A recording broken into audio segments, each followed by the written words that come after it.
All right, welcome back to Financial Fundamentals. I am Reggie. Wanted just to welcome you guys back and thank you for joining me today. Well, what do I want to cover today? Well, today I did want to start giving you some tips and tricks on how to save money. Now, you might be asking yourself, well, how do I save money?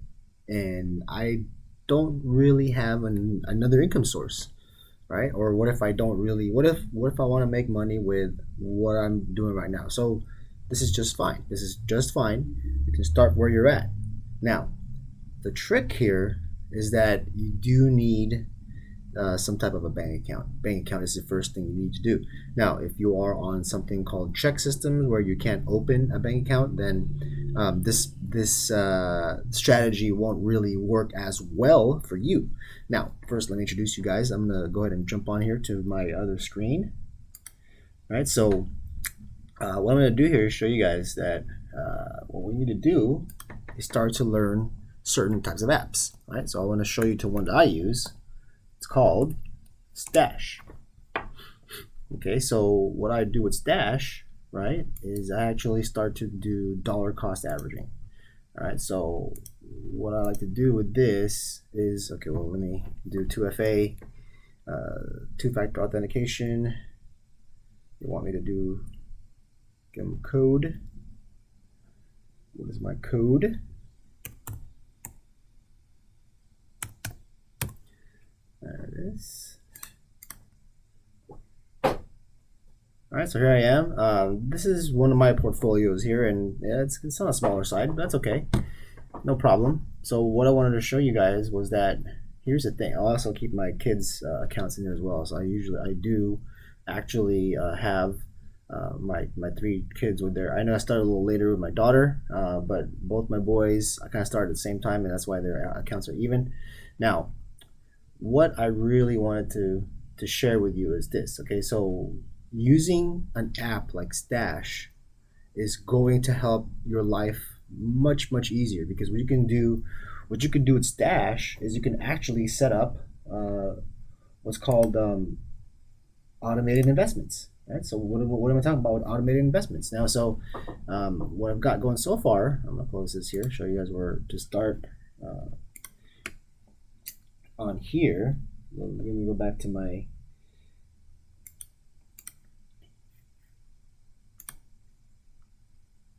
personal portfolio here. So what you're gonna see here is that I've got about $5 a week going into these. Well, right now it's every 2 weeks, bi-weekly, right? So I change these. I change these when I want to. If I want to go weekly, I do it weekly. If I want to do it bi-weekly, great. It really depends on your schedule, but I suggest that when you're starting out, right, make sure to put $5 away into something, anything. You know what I suggest? Go put it into some type of index fund or some type of a dividend fund. What ETF? What is an ETF? An ETF is an exchange traded fund. It is traded like a stock, but it is actually contains multiples, if not thousands, of businesses inside of that exchange traded fund.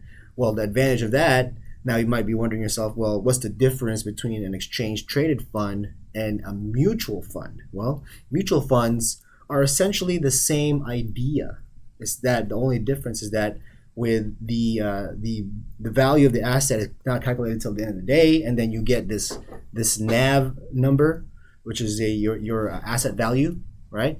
The asset value will then determine how much your shares are individually worth in the day. But with trading and stock, right? For instance, it's always going to change throughout the market day, right? During the trading day. So, what am I trying to tell you here? Well, you're going to want to transfer money into your accounts automatically. You want to do it like the rotisserie commercial. This is an old commercial. You probably heard it before. It's called "Set It and Forget It." Right? That's set it and forget it temporarily. If you want to check, just like cooking food, you do want to check on the food periodically to make sure you're not going to burn it, right? You don't want to burn it to a crisp if you don't want that kind of a taste, right? So you don't want to just set it and forget it forever. You want to rebalance. You want to check things out. But first things first. This video is to teach you how to first save. So now, what's the process here, right? So I mean, of course, you're going to need to set up an account. You do need to have a social security number or a tax ID number of equivalent, and then you're able to set up your accounts for a stash account. Now, so initially speaking, what I would like to share with you, right, is that, you know, for me, this took about 3 years to save. I started off, you know, $5 a week, and then it grew all the way to about $200 a week. Now I'm putting a week. I try to put away at least about 300 or so a week. Now that's not including any of my cryptocurrency assets, but I did want to let you know this is just strictly on the stock side. Okay, so now I know you see here I have a stash card with a 477 balance here. That's a bank account, so I do use that as well to swipe and buy things and get stock back. What's cool about that is when you get stock back, see I have my stock back what do you call that, stock back rewards. So if you see this, what it's going to show you is that it tells you, okay, so if I use it for Hulu, Netflix, Disney, or Spotify, I get 2% stock back. So for instance, Disney, well, I'll get 2% back in Disney stock, right? That's how it works. So I usually have you can set a stock as your default stock. That way, if you're swiping your card and there is no company behind it, there's no public company behind the purchase, then it defaults to a stock you pick. In this case, mine is the Stocks Worldwide, right? So that's why. So, but if you can see here, Berkshire Hathaway. I actually I'm a Geico customer, so when I use my stash card, I get stock back, free stock back in the company, right? And this is how you want to go about it. Now, it's worthy to note, right, that you really want to maximize, you know, if you're going to get more percentage on your stock back purchases, that you use your card for that, right? So that's my idea. So that's a stock back card. Now, what you really want to set up is the auto stash. Okay, this is once you get everything going. Now, set schedule. Right, auto stash impact. You want to do frequency of whatever that is.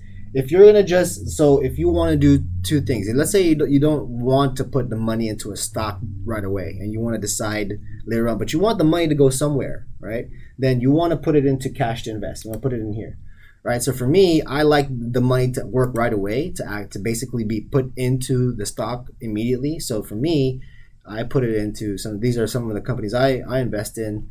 On a bi-weekly basis at this point, but sometimes I'll turn it into weekly. So this is an important step. Okay, a very important step.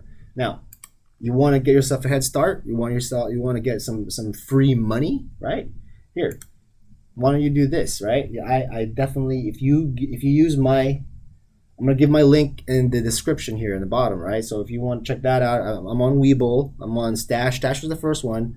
I'm also doing Robinhood, but I think I'm going to move over my Robinhood over to my Webull. For some reason, I like the interface better at Webull now that I'm starting to play around with it. And, you know, I actually really have more analysis in front of me than the Robinhood. Robinhood doesn't really give too much analysis. It's really easy to buy, swipe, boom, done.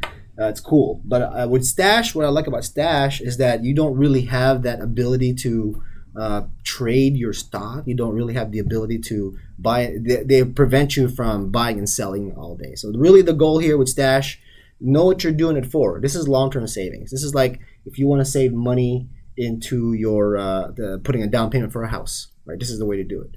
If you want to save money for your kids' college accounts, this is the way to do it. So, but if you want to get started with me and you want to get $20 for depositing $5, go ahead and use my link. I'll put it in the description again. So use it. You know, start using it. Start saving money. There's no excuse now. You know, it's in your pocket now. You can use your cell phone. You can use your cell phone to save money now, right? This is the thing. I'm gonna start giving you guys some more tips, and I'm gonna give you guys tips you can use, not just how to save money, but also your mentality, how you should think. I think the one thing that we really are missing nowadays is the mentality, right? The mentality of how to think about money, right? We always want, oh, let's save this, let's save that. But what are you doing it for? Why? Well, for what reason? If you don't have a why, it's easy for you to change it, to change your reason and go, oh, you know what? Oh, this is why I'm saving money. I'm going to put it right here. I'm going to buy these things. It could be an impulse buy. You don't want that. You want to make sure that you are, in fact, saving money. And look, here's the thing about this, right? I'll show you a quick example. I have some Tesla stock here. Look at this. It went 300%. So here's my value is up 300%. I only invested about $483, but it blew up. So this you could say I got lucky here. But lucky, what am I meaning by being lucky, right? Well, here's the thing. All right, this is very important to know that I didn't. There's no secret here. Okay, there's no secrets here, right? All I did was just put money away. Like I'm gonna go all the way back to the beginning, January 2020. It's all just little amounts. You don't see anything like crazy, a few hundred. I only put $400 in first of all, right? But it came up to. I actually took some money out. If you'll notice up here, that I took out $700 recently. This is my initial investment, so I really only I canceled this one. So it was this I made out on this one because this was only about a share. It was about $698 or almost $700. So I basically got one share out, right, and then I still have 3 left, but it's all profit now. So I mean, again, you just gotta go long term and put money in the companies you believe in. All right, so I'll leave you with that. All right, so stay tuned. There's more to come, and I'm loving sharing this with you guys, and hope you're liking this. Leave a comment if you have any questions or something you want to learn about, something you want to incorporate with what you're learning. I really want to incorporate saving money, mindset, mental toughness, and then activity, high level of activity. All right, guys, we'll speak to you soon, and hope you enjoyed these financial fundamentals.